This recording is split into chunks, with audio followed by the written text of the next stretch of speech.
আসসালামু আলাইকুম ভিউয়ার্স। ইমাম মাহাদি পর্ব। হজরত আবু সাইদ রাদিয়াল্লাহ বলেন, একদা রাসূলুল্লাহ সাল্লাল্লাহু আলাইহি সাল্লাম বালা মুসিবতের কথা আলোচনা করলেন, যা এই উম্মতের শেষ জামানায় এসে পৌঁছাবে। এমনকি কোনো ব্যক্তি তা হতে আশ্রয়স্থল খুঁজে পাবে না। এ সময় আল্লাহ পাক আমার এক খানদান ও আমার পরিবার হতে এক ব্যক্তিকে দুনিয়ায় প্রেরণ করবেন। তিনি ন্যায় ও ইনসাফ দ্বারা জমিনকে এমনভাবে পরিপূর্ণ করে দেবেন যেমনভাবে তা ইতিপূর্বে জুলুম ও অত্যাচারে পরিপূর্ণ ছিল। তার কার্যকলাপে আসমান ও জমিনের অধিবাসী সবাই সন্তুষ্ট হয়ে যাবে। আকাশ তার এক ফোঁটা পানিও অবশিষ্ট রাখবে না এবং ব্যাপকভাবে বৃষ্টি বর্ষণ করবে এবং জমিন তার উৎপাদনের সব কিছু অবশিষ্ট রাখবে না এবং সমস্তই বের করে দেবে।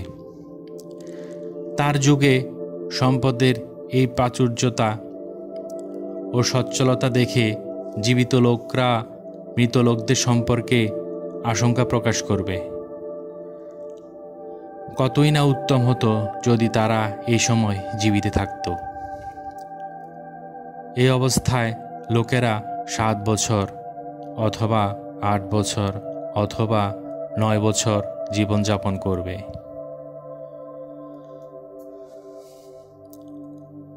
হযরত আলী রাদিয়াল্লাহ বলেন, রাসূলুল্লাহ সাল্লাল্লাহু আলাইহি সাল্লাম বলেছেন, শেষ জমানায় নহরের ওই প্রান্ত হতে এক ব্যক্তির আবির্ভাব ঘটবে, যিনি হাররাস নামে পরিচিত হবেন। হাররাস অর্থ কৃষক বা চাষি। তার সেনাবাহিনীর অগ্রভাগে মনসুর নামে এক ব্যক্তি থাকবেন। তিনি হযরত মুহাম্মদ সাল্লাল্লাহু আলাইহি সাল্লামের পরিবার পরিজনকে, বিশেষভাবে ইমাম মাহাদিকে এমনভাবে আশ্রয় দান করবেন যেমনভাবে আশ্রয় দিয়েছিলেন কুরাইশগণ রাসূলুল্লাহ সাল্লাল্লাহু আলাইহি সাল্লামকে। তখন সমস্ত ঈমানদারদের উপর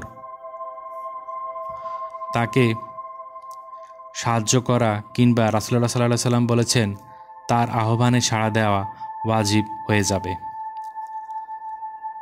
প্রথম অবস্থায় কুরাইশগণ রাসূলুল্লাহ সাল্লাল্লাহু আলাইহি সাল্লামকে মক্কা ত্যাগ করতে বাধ্য করলেও তাদের মধ্যে যারা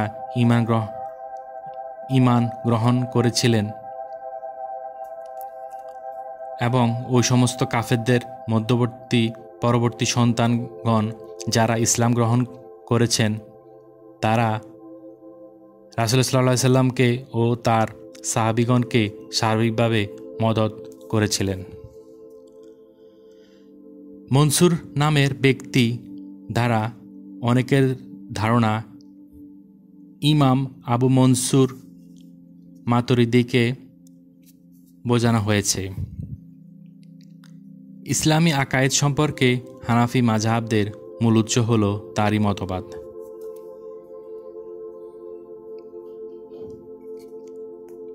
হযরত সাওবান রাদিয়াল্লাহ বলেন, রাসূলুল্লাহ সাল্লাল্লাহু আলাইহি সাল্লাম বলেছেন, যখন তুমি খোরাসানের দিক হতে কালো পতাকাবাহী ফৌজ আসতে দেখবে তখন তাদেরকে অভ্যর্থনা জানাবে, কেননা তার মধ্যে আল্লাহর খলিফা মাহদী থাকবেন। সম্ভবত তা হারেস ও মনসুরের বাহিনী, যা মাহাদির সাহায্যার্থে আসবে। মাহাদির আবির্ভাব হারামাইনে ঘটবে এবং সেখান থেকে তার অভিযান শুরু হবে। পরে খোরাসান ইত্যাদি বিভিন্ন দিক হতে তার সমর্থনে মুসলিম বাহিনী সমূহ অগ্রসর হয়ে আসবে।